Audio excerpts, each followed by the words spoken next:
दोस्तों, एक गांव में एक अस्पताल था और उस अस्पताल में एक जयप्रकाश नाम के डॉक्टर रहते थे और लोगों को वो एक्सपायरी दवा देते थे। और एक दिन उसके ऑफिस में एक आईएएस ऑफिसर पहुंचती है और उसके बाद देखती है कि वास्तव में ये जो डॉक्टर है लोगों को एक्सपायरी दवा देता है। और वो आईएएस ऑफिसर जो होती है उसी डॉक्टर के पत्नी होती है। कुछ दिन पहले दोनों का तलाक हो गया था और उसके बाद पत्नी जो होती है आईएएस उस डॉक्टर के साथ क्या करती है आप सुनकर दंग रह जाएंगे दोस्तों। ये कहानी शुरू होती है दोस्तों हरदोई जिले से। हरदोई जिले में एक डॉक्टर रहता था जिसका नाम था जयप्रकाश और उसी गांव के बगल में एक लड़की रहती थी जिसका नाम था सुजीता।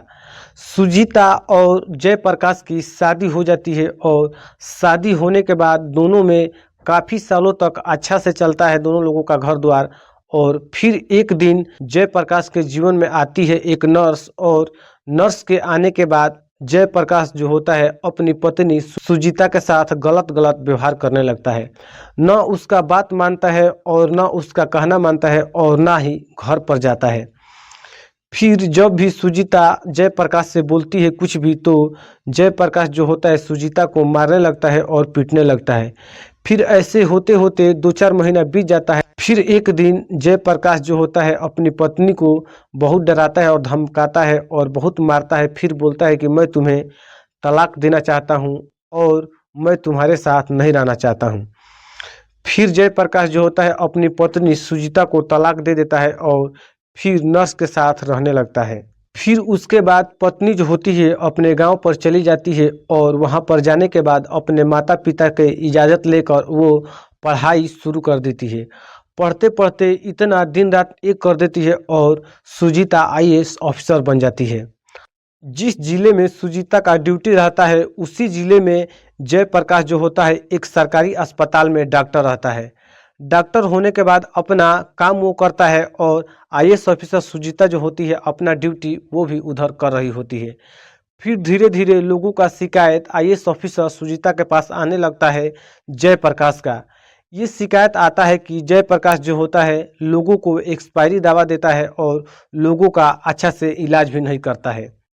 और एक दिन सुजीता जो होती है उसके ऑफिस में जाती है। सब की तरह जो लोग लाइन में लगे हुए थे उसी लाइन में सुजीता जो होती है लग जाती है और घूंघट तान लेती है।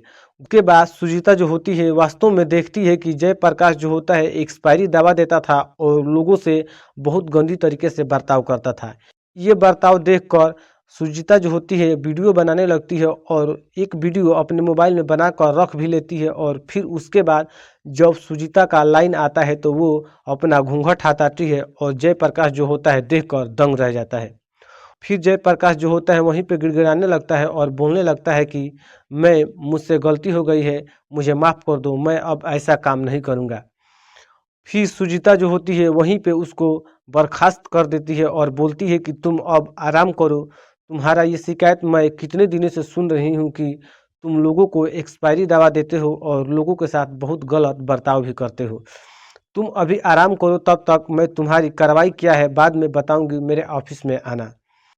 फिर उस हॉस्पिटल से सुजीता जो होती है जयप्रकाश को हटा देती है और वहाँ पे एक अच्छा डॉक्टर को रख देती है। और उसके बाद उस गांव के लोगों को अच्छा से इलाज होने लगता है और सभी का समाधान होने लगता है और सबको अच्छी अच्छी दवा मिलने लगती है।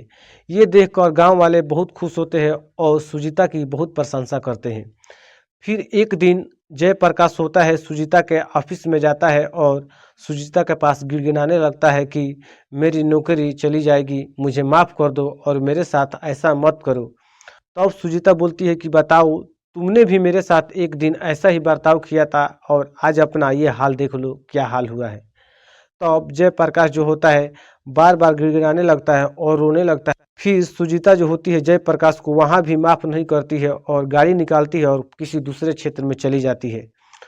फिर जयप्रकाश जो होता है वहाँ से लौटकर घर पर चला जाता है और फिर एक दिन अपने ससुराल जाता है और वहाँ पे सुजीता के माता पिता से मिलता है और वहाँ भी जाकर रोने लगता है और माता पिता को समझाने लगता है कि देखिए माँ, मुझसे गलती हो गई है। और पापा के पैर में भी गिर जाता है और गिड़गिड़ाने लगता है कि मुझसे गलती हो गई है पापा, अब मैं ऐसी गलती नहीं करूँगा, मुझे मेरी नौकरी दिलवा दीजिए और मैं सुजीता के साथ अब रहना भी चाहता हूँ।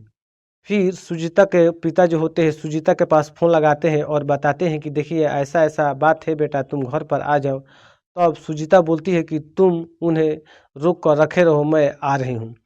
फिर सुजीता जो होती है घर पर आती है और देखती है कि सामने घर में जयप्रकाश बैठा है और जयप्रकाश जैसे ही सुजीता को देखता है तो उसके पैरों में गिर जाता है और फिर एक बार गिड़गिड़ाने लगता है और बोलने लगता है कि मुझसे बहुत बड़ी गलती हो गई है, मुझे माफ़ कर दो। अब मैं कान पकड़ता हूँ कि ऐसा जीवन में कभी भी बर्ताव नहीं करूँगा और लोगों का अच्छा से इलाज भी करूँगा।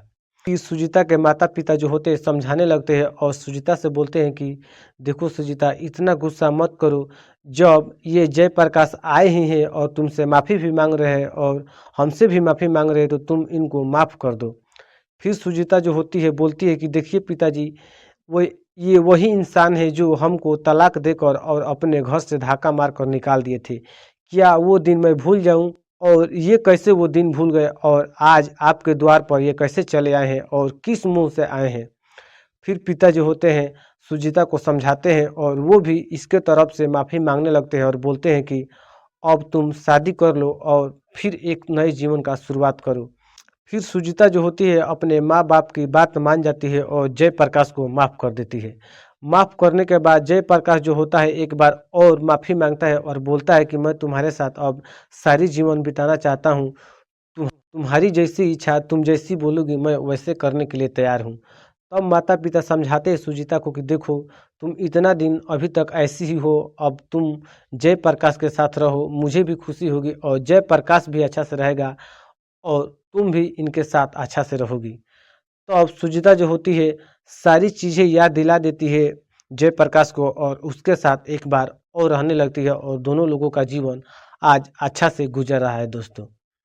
दोस्तों, ये कहानी सिर्फ इसलिए है कि लोगों को जागरूक करना है ताकि आज की पत्नी ऐसी भी है कि आपको चाहेंगी तो ऊपर उठा देंगी और चाहेंगी तो नीचे गिरा देंगी।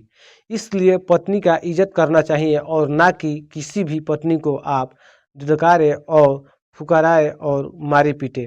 ऐसा नहीं करना चाहिए, सिर्फ इसलिए ये इस वीडियो को हम बनाए हैं और आपको ये वीडियो अच्छी लगी हो तो चैनल को सब्सक्राइब और वीडियो को लाइक ज़रूर करें। तब तक के लिए धन्यवाद। मिलते हैं एक और वीडियो में और एक अच्छी कहानी के साथ। धन्यवाद।